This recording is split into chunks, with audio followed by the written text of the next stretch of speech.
It is 10:47 a.m. in the lobby of the Grand Azure Hotel. Shaq is a 7'1" giant. He bends over in pain to scrub a coffee stain on the marble floor.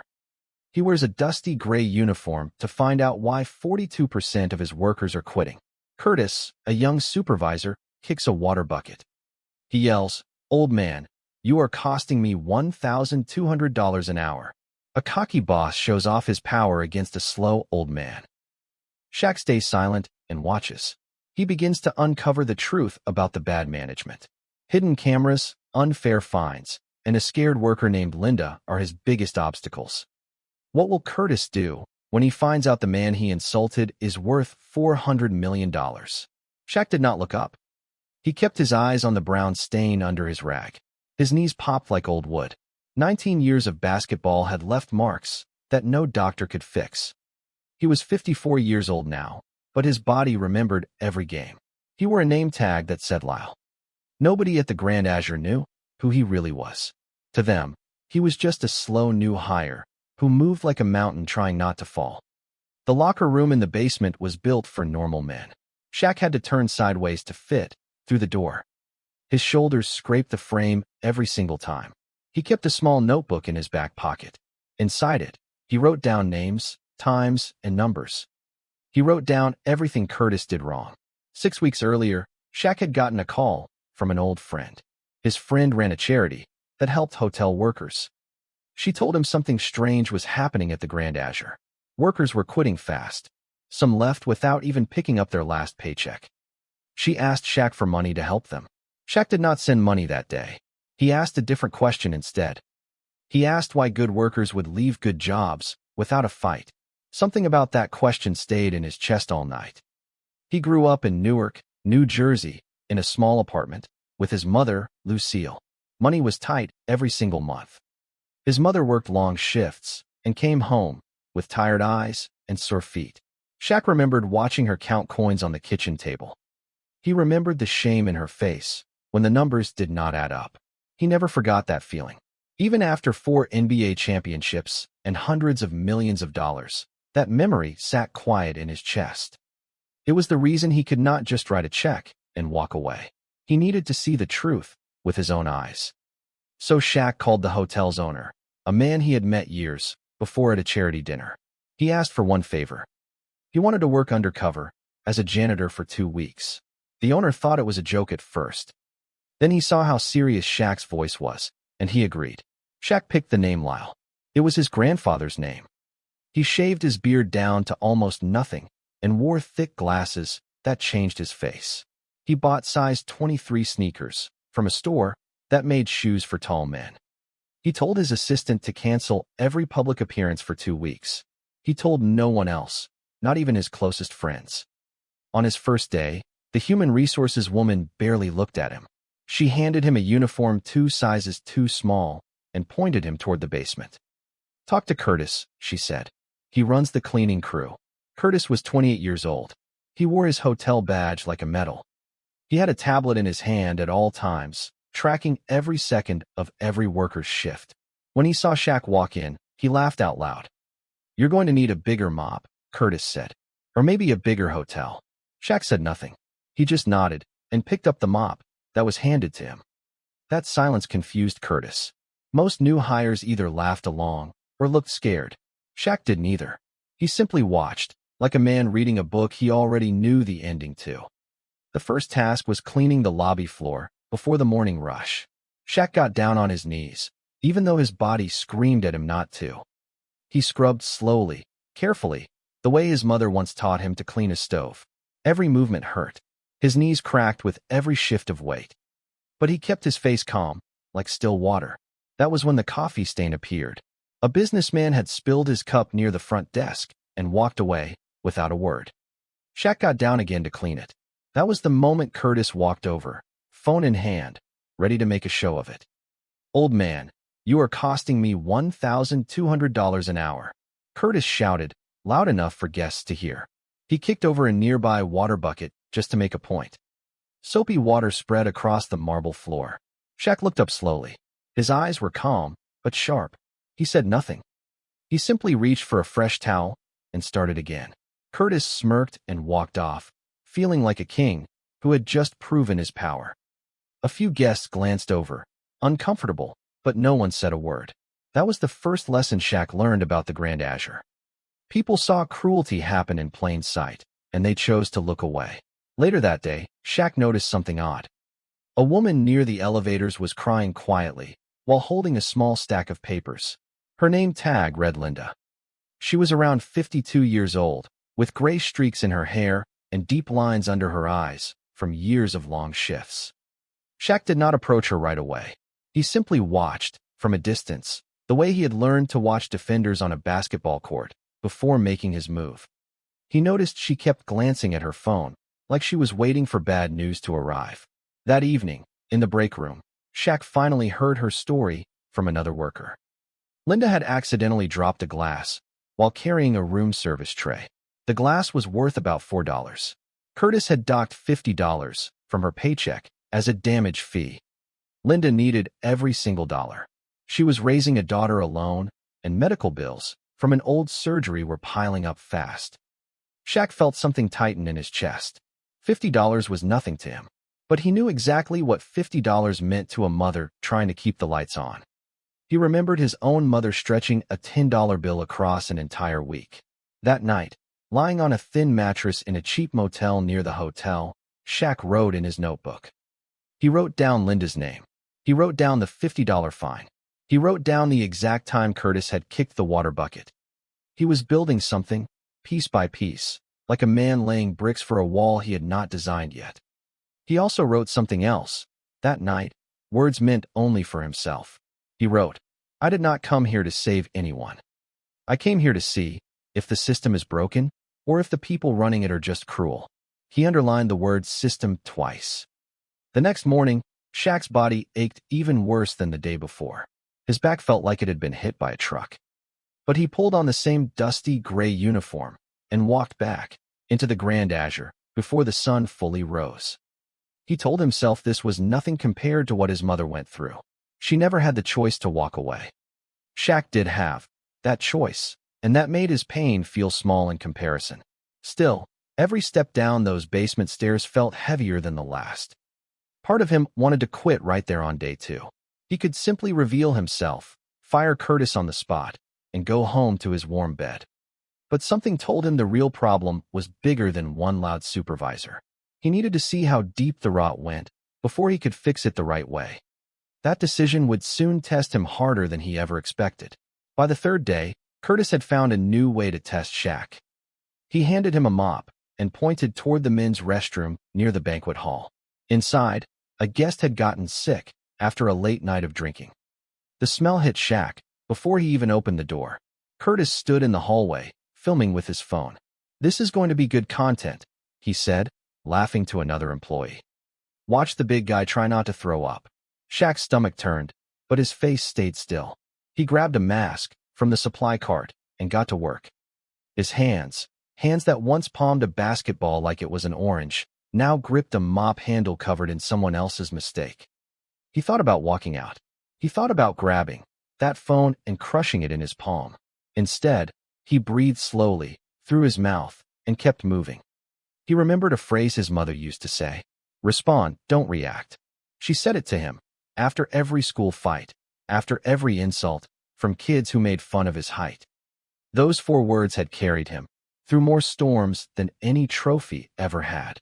Curtis kept filming for almost a full minute before getting bored and walking away. He posted the video later that night in a private group chat with other supervisors. The caption read, "Old man can't even handle a little puke." Shaq did not know about the video yet. He would learn about it soon enough. That same afternoon, Shaq met the man who would change everything. His name was Silas, and he had worked security at the Grand Azure for 20 years. Silas was 65 years old, with a limp in his left leg and eyes that had seen far too much. Shaq found him sitting alone in a stairwell during a break, eating a small piece of dry bread. Silas noticed Shaq's huge frame trying to fold itself onto the tiny step beside him. "You're new," Silas said, not looking up. "You won't last a month." "Maybe," Shaq answered, keeping his voice low and rough, different from his real voice. Or maybe I'm just stubborn. Silas laughed quietly and broke his bread in half. He handed one piece to Shaq without asking. It was a small gesture, but it hit Shaq harder than he expected. This man, who had almost nothing, was still willing to share it. Over the next few days, Silas became Shaq's only real friend at the hotel. He taught him how to see without being seen, a skill Silas had mastered over 2 decades of watching people come and go.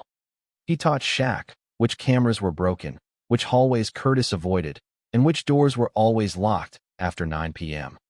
One evening, Silas finally told Shaq the name behind all the fear in the building.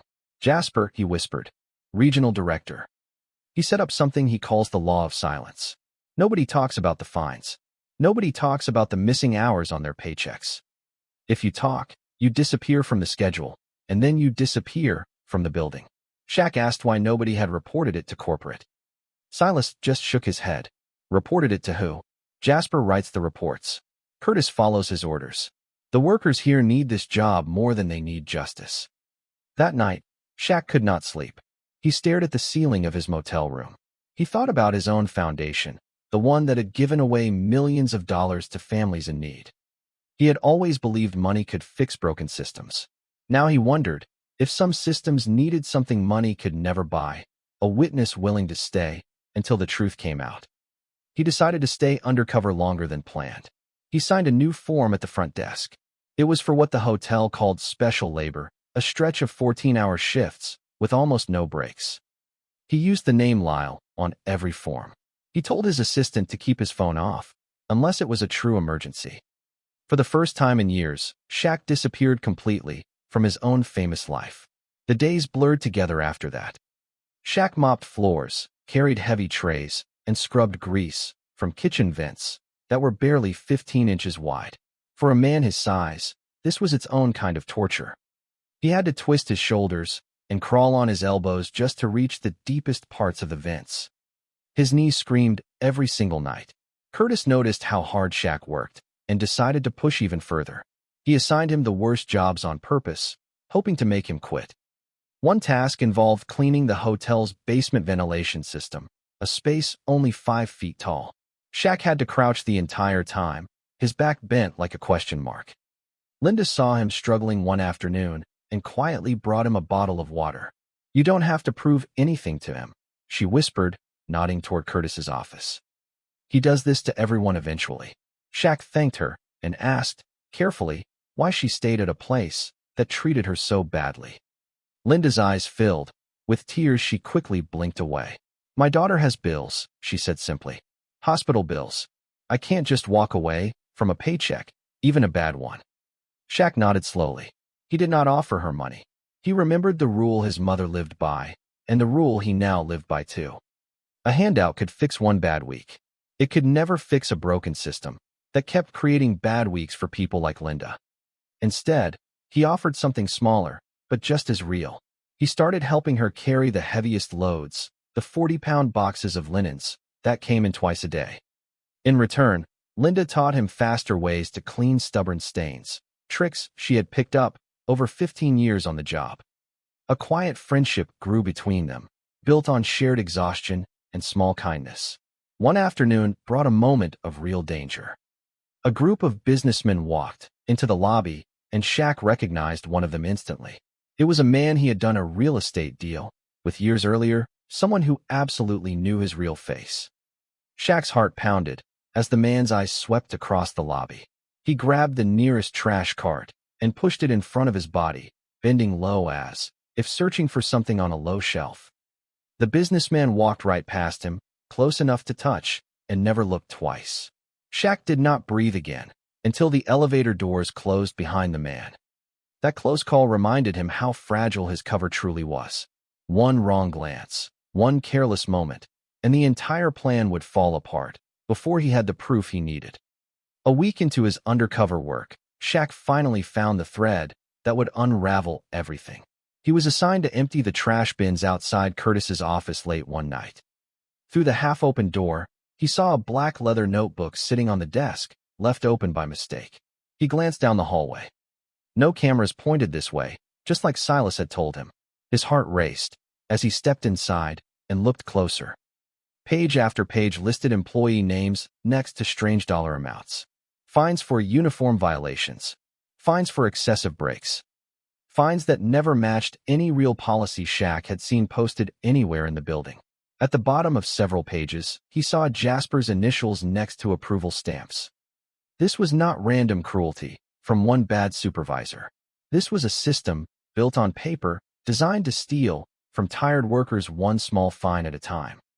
Shaq's hands trembled slightly as he photographed a few pages with a small hidden camera Silas had lent him days earlier. He barely finished before he heard footsteps coming down the hallway. He slipped out just in time, but Curtis spotted him lingering near the door a moment later. Curtis's face twisted with suspicion. "What were you doing near my office?" he snapped, stepping closer, his voice sharp as broken glass. "Emptying trash," Shaq answered simply, holding up the bin as proof.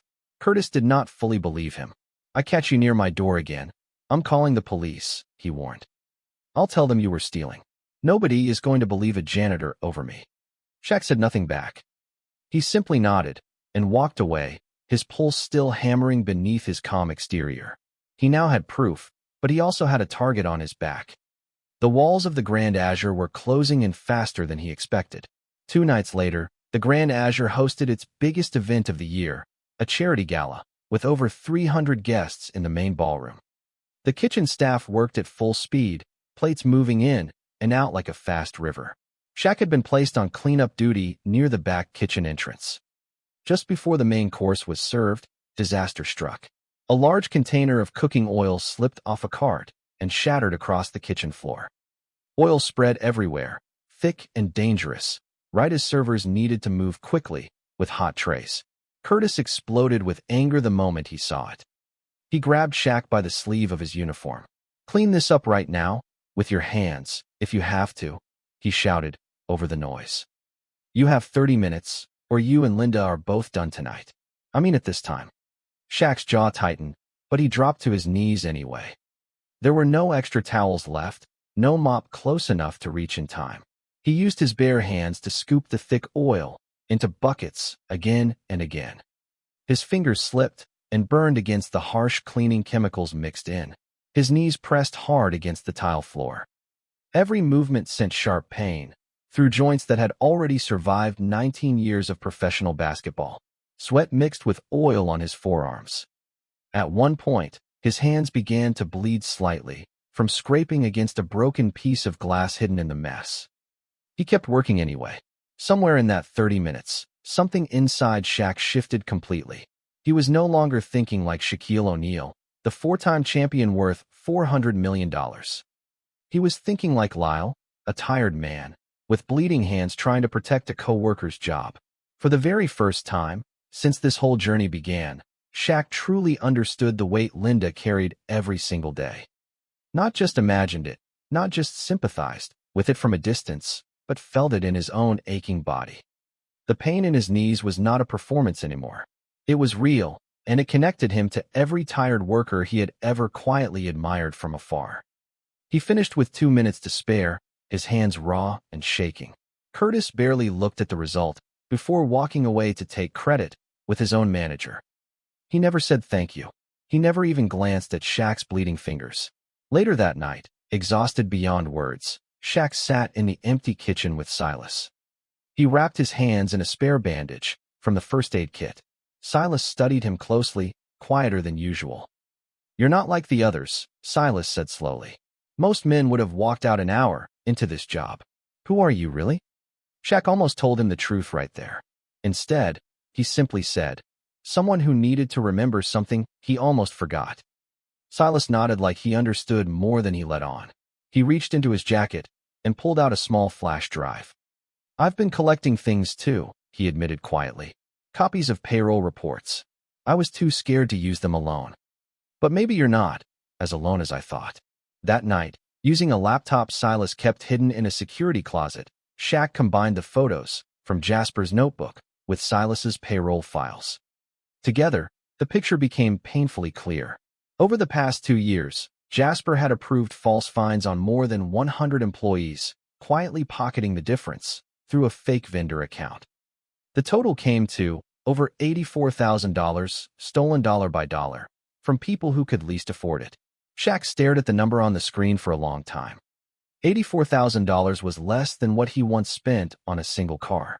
But for Linda and Silas and dozens of workers like them, it represented years of missed rent payments, skipped meals, and sleepless nights. The unfairness of that gap sat heavy in his chest. He knew he finally had enough proof, but he also knew Jasper would not go down quietly once confronted. Men who built systems like this rarely admitted guilt without a fight. The very next morning, Shaq's fears came true faster than expected. Curtis burst into the break room, his face pale and furious. "Someone's been in Jasper's office," he announced to the small group of workers gathered there. "Files are missing. Whoever did this is done. Tonight, no exceptions." He turned his gaze directly toward Shaq and Linda, who happened to be standing near each other by the coffee machine. "Both of you, my office, tonight at midnight," Curtis snapped. "Jasper is flying in special for this. Somebody is getting fired, and I have a good guess who." Linda's hands trembled as she gripped her cleaning cart tighter.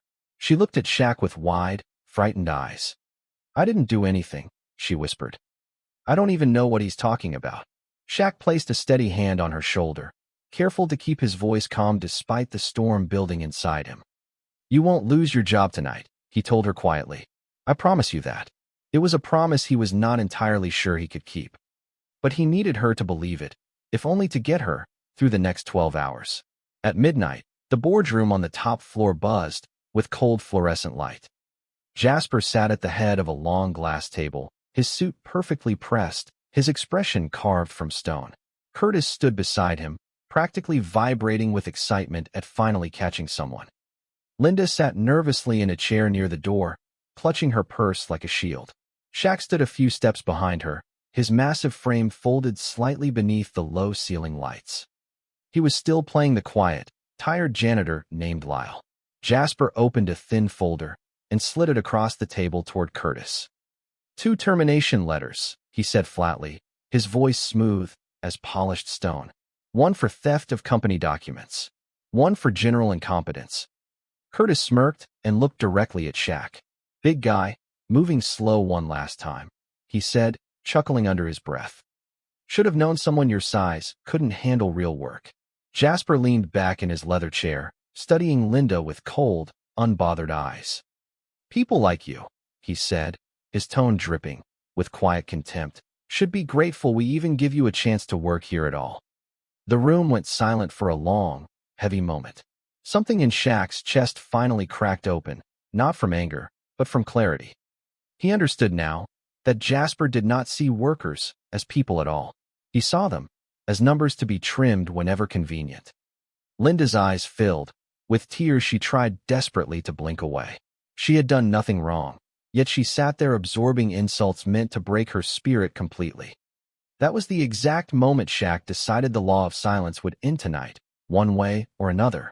He straightened his back slowly, deliberately, for the very first time since walking through the hotel's doors 2 weeks earlier. His full height filled the room in a way that made even Jasper pause mid-sentence. The old leather chair beneath him creaked loudly under his real weight, the weight he had been hiding for 14 straight days. Curtis's smug smile faded into confusion. "What are you doing?" he asked, his voice suddenly less certain than before. Before Shaq could answer, the boardroom door opened quietly. A woman in a sharp black suit walked in, holding a leather case in both hands. It was Renee, Shaq's real assistant, someone he had quietly called 2 hours earlier from Silas's hidden phone. Renee walked directly to Shaq, without a single word to Jasper or Curtis. She opened the case and revealed a heavy gold pen and a small embossing stamp bearing the seal of the hotel's parent company. Jasper's face drained of all color the moment he recognized that seal. "That's..." Jasper started, his voice suddenly thin and shaking. "That's the chairman's private seal. How did you get access to that?" Shaq finally spoke in his real voice, deep and steady, filling every corner of the room. "Because I am the chairman," he said simply. "My name is Dr. Shaquille O'Neal. I own 60% of this hotel's parent company." The silence that followed was heavier than anything spoken aloud. Curtis's mouth opened, but no sound came out. His tablet, the one he had used to track every second of Shaq's shifts, slipped from his hands and clattered onto the marble floor. Jasper tried to stand, tried to form some kind of defense, but his legs seemed to forget how to hold him steady. He sank back into his chair, staring at the man he had mocked for 2 weeks straight, now seeing him fully for the first time. Shaq did not raise his voice. He did not need to. He simply picked up the gold pen with steady hands. These were the same hands that had bled scrubbing oil off a kitchen floor 2 nights earlier. I spent 14 days on your cleaning crew, Shaq continued, his tone calm but unyielding. I scrubbed floors. I cleaned vomit, while Curtis filmed me for laughs. I crawled through vents built for children, not grown men. I watched you fine a woman $50 for a $4 glass, then use that money to fund a fake vendor account. Jasper's hands trembled visibly now, all his earlier confidence completely gone. I can explain, he whispered, though the words carried no real weight anymore. You don't need to explain to me, Shaq said quietly. You'll explain it to auditors and possibly to the police. He signed the first document with a slow, deliberate motion. It was not a termination letter for Linda. It was an order dissolving the entire regional management structure Jasper had built. His second signature approved full repayment of every fraudulent fine taken from 112 employees over the past 2 years. Curtis finally found his voice, though it came out small and desperate. Sir, I was just following his orders, he stammered, pointing at Jasper like a frightened child caught in a lie. I didn't know about the fake accounts, I swear. Shaq looked at him with something close to pity. You knew enough to film a tired old man cleaning vomit for entertainment, he said evenly. You knew enough to fine a grieving mother $50 over a broken glass. That's more than enough. Neither Jasper nor Curtis said another word. They simply sat there, shrinking under the quiet weight of a truth they never saw coming. It was the same silence they had once forced onto every worker beneath them. Linda sat frozen in her chair, tears streaming freely down her face now, though these tears were different from the ones she had swallowed earlier. She stared at Shaq like she was seeing a stranger and an old friend all at once. You knew this whole time, she whispered, her voice cracking. You knew, and you still carried those boxes with me. Shaq knelt down slightly, bringing himself closer to her, eye level despite his massive height. I needed you to teach me something money never could, he said gently.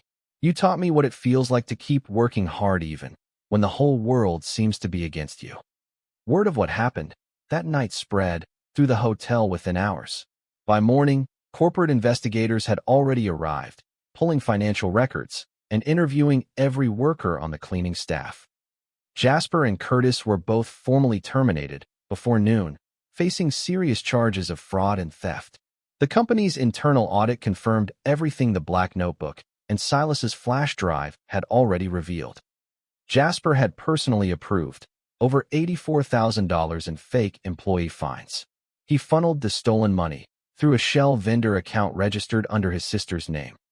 Linda was offered a new position within the week, floor operations director. The salary finally matched the responsibility she had carried unpaid for years. She cried again when she heard the news, this time surrounded by coworkers who finally felt safe enough to celebrate openly. Silas received a formal recognition from corporate leadership and a generous bonus for his decades of quiet loyalty. More importantly, he finally felt heard, after 20 long years of watching injustice happen right in front of him, without any way to stop it. Shaq stayed one more day at the Grand Azure, no longer hiding behind the name Lyle. He walked the halls in a simple gray sweater, no uniform, no disguise. He was just a tall man greeting workers by their real names.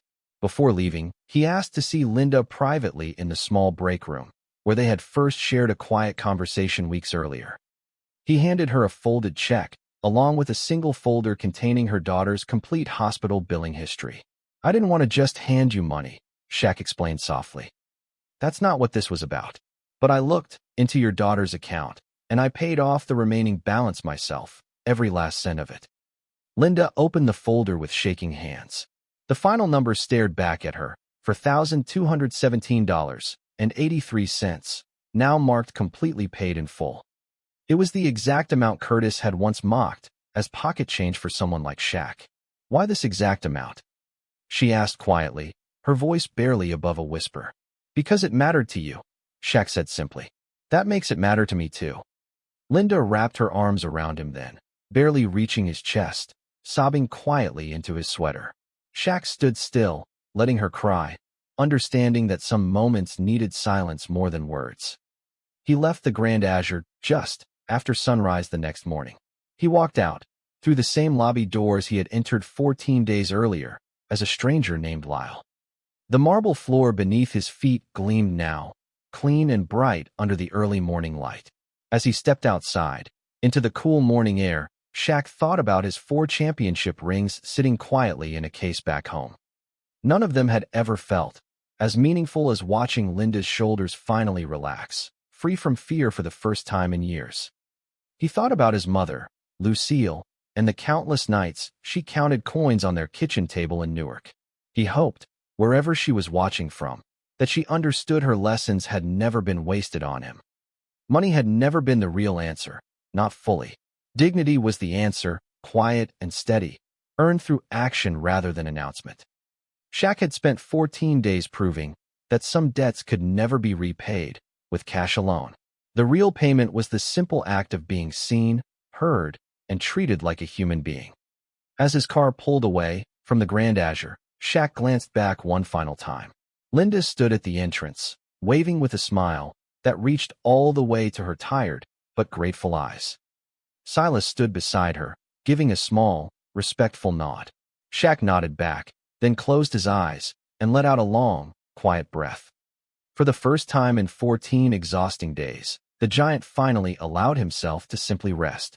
Months later, the Grand Azure looked like a different place entirely. New policies protected every worker from unfair fines. A simple hotline let staff report problems without any fear of losing their jobs. Linda often told new hires a short story about a quiet janitor named Lyle, never once revealing his true identity. Shaq kept a small photo in his wallet. After that, a picture of his old gray uniform folded neatly on a chair. He never framed it. He never showed it off. It simply reminded him that true strength sometimes looks like silence and patience. It was a willingness to kneel down and scrub a floor until the truth rose to the surface.